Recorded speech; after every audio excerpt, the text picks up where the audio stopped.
So, mga sangkay, nangangamoy, no? Laglag itong si Kiko Barzaga. Nangangamoy matatanggal nga ba sa Kongreso dahil sa kanyang pinaggagawa?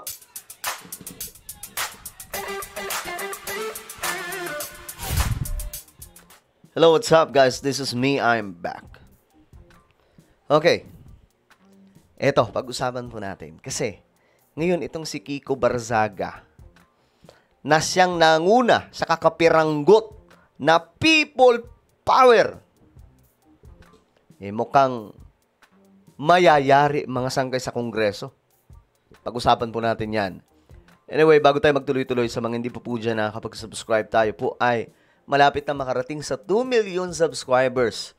Kaya naman kung ikaw ay hindi pa po nakakapag-subscribe at gusto mong mapabilang sa dumaraming mga solid sangkay, makikita nyo po yung subscribe button sa baba ng video na to. I-click nyo lamang po yung subscribe. I-click ang bell at i-click nyo po yung all. Sa mga nanonood po sa Facebook, syempre, i-follow nyo po yung ating Facebook page. Okay guys, ito pag-usapan po natin ngayon. Itong posibleng mangyayaring hindi maganda kay Kiko Barzaga.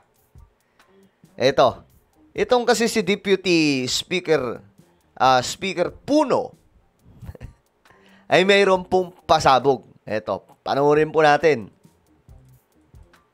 Sinabi ko, there is no reconciliation because this is not a personal grievance. Hindi naman sa akin ang insulto. Ang insulto is to the institution. So, yun. I don't know when the subcommittee will take cognizance of this, but I have put everybody on notice that this is not a personal grievance on my part. So, there is no reconciliation that is necessary or even possible. So, ngayon, mukhang pinaplano, na tanggalin itong si Kiko Barzaga. Kasi nga po, mayroon po talaga siyang something mental issue dito kay Kiko Barzaga na ginagamit lamang po itong korupsyon ngayon na maraming congressman, para po sa kanyang kalokohan. But then, mga sangkay, ito lang, liliwanagin lamang po natin. Tayo ay against sa korupsyon. Napapanood nyo naman siguro sa social media, dito sa ating mga vlog, na gusto natin may mga makulong na mga kongresista at hindi lamang po kontratista, hindi lamang po mga miyembro ng DPWH sa mga korap, kundi maging yung mga kongresista, mga senador na involved kahit si Romualdez pa yan o kahit itong nasa yung tumakas mga sangkay na si Zaldico. Wala po tayong dyan, wala po tayong pag-uusapan dyan. Lagi po natin sinasabi yan. Dahil sila po talaga yung kasama sa sindikato sa mga magnanakaw na yan ng Tokwa. Ngayon, ang problema lamang dito kay Kiko Barzaga, hindi na po kasi maayos yung kanyang pinagagawa. Nakita nyo mga sangkay sino tawag dito? Si Sandro Marcos. Si Sandro Marcos, mayroon pong kausap. Ewan ko, napanood nyo yung video na yon. Nilapitan ba naman? Kung Sandro, kamusta nga pala ang kaso ng tito mo? Tapos sabay ng asar. Pwede ba yun? Kongresista ka, tapos ganyan yung pag-uugali mo sa loob ng Kongreso. Tapos ang i-reason out po nila dito. Ano yun? Porket inaano yung mga kurap, porket nagsasalita sa kurap. Guys, kahit na tayo nagsasalita tayo sa mga kurap na yan. Pero dahil kongresista siya, dapat matino siya doon. Pwede siyang magpa-presscon. Pwede siyang magsalita. Pero hindi po yung tipong andon sa loob nang aasar ka sa iyong mga kapwa-kongresista. Tama? Tapos ngayon, nangunguna naman po siya sa panggugulo sa Pilipinas. Ay, mas malala ito, mga sangkay. Biruin nyo, ang pinasok pa po nila yung isang subdivision na andun yung mga mayayaman.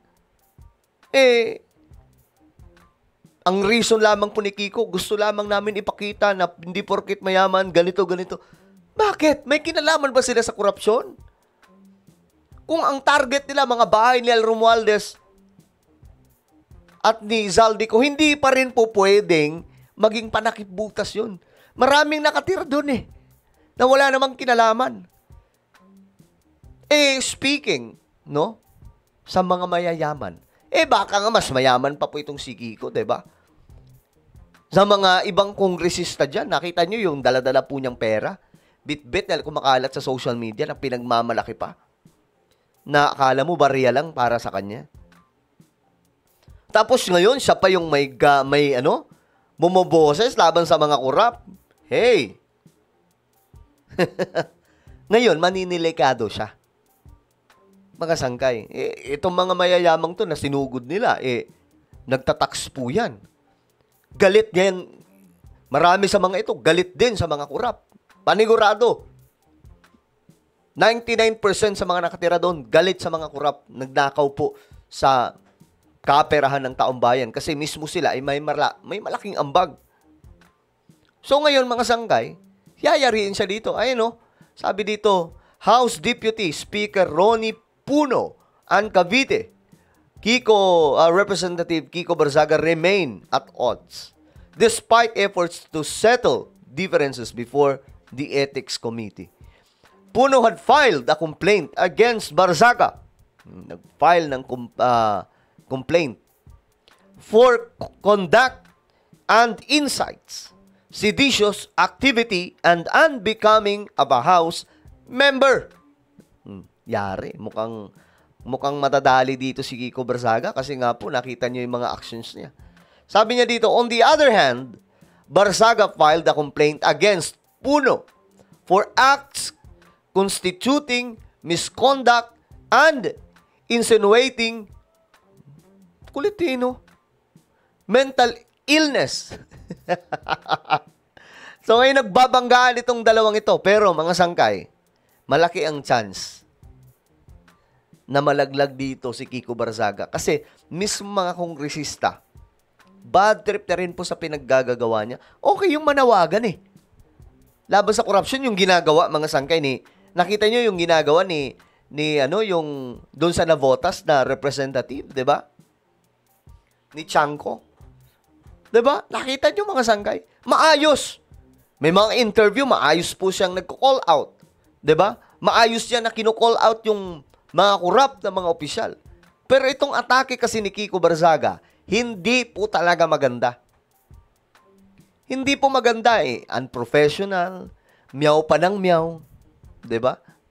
So, sabi nga po ng iba, baka daw mayroong problema sa, alam nyo na. Pero, hindi po natin alam yan, mga sanggay, kasi nga po, ang pwede makapagsalita dyan, yung mga professional pagdating po sa mental health, no? Pero, pwede tayong magbigay ng opinion base sa ating mga nakikita, di ba? Kapag nakakita tayo ng baliw sa kalsada, di ba? Kapag nakakita tayo ng astang baliw sa kalsada, anong sinasabi natin? Kaagad, tumabi ka dyan, baliw yan. Di ba? Teka lang,